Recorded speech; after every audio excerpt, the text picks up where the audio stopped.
And it's flowers. And what do you notice about this flower? It's yellow. It's yellow, it's brightly coloured, and that's to attract the bees for pollination.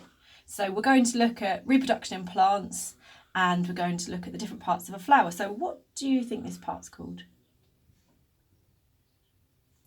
I think it's called Any ideas? This part's called the stem. It's a bit like a straw. It takes water and minerals from the soil up the plant in the xylem, and we're going to look at the flower mainly today. So these parts here, if I give it to you, do you want to pull these parts off? These are called, that's the sepal, so that's protecting the flower. And that bulge there, can you feel that bulge? That's the ovary of the flower, so we're going to look into that a bit more in a minute. Good. Now if you want to just pinch, just below the ovary, just pinch it and break the flower off from the stem. That's it, bend it and pinch, pull it off.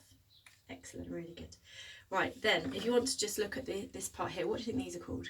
They're petals. Petals, so do you want to pull the petals off? We can make some perfume with the petals later. Pull them off. That's it, put them down here. We can stick them down to the paper after, we can label everything. Good job. Bring your hands more over here so everyone can see. Is it hard? No. Is it fun? Yeah. Okay, so lots of brightly coloured petals.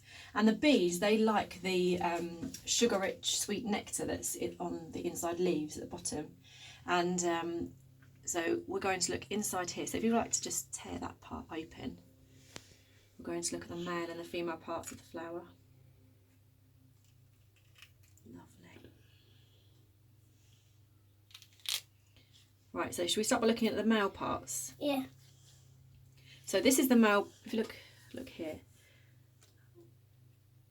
So one of those there, that's called a stamen. So it's that part there is the male part of the flower. And I remember it because if you look at the word stamen, it ends in men. So it's a bit like male, it helps you to remember it.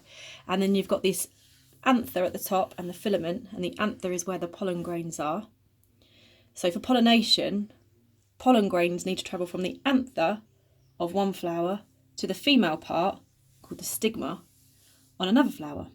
So if you'd like to just, I was going to use scissors, but you can just pull them off. So each of those, whoops, there's one.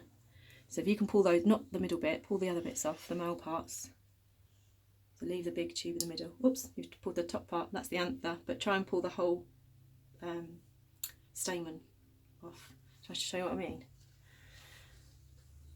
If you look on here, it's easier if you use scissors, but you can just pull them off, it's fine. So there, look, try and get a whole one like that, so you can see the filament and the anther. Put your hands more over here.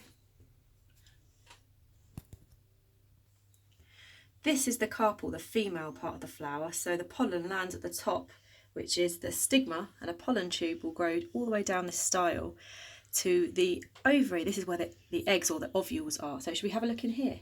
Shall I cut that for you first? I'll just cut that open. Hang on, carefully. If you carefully, I'll let you do that because it's exciting. Over here, so.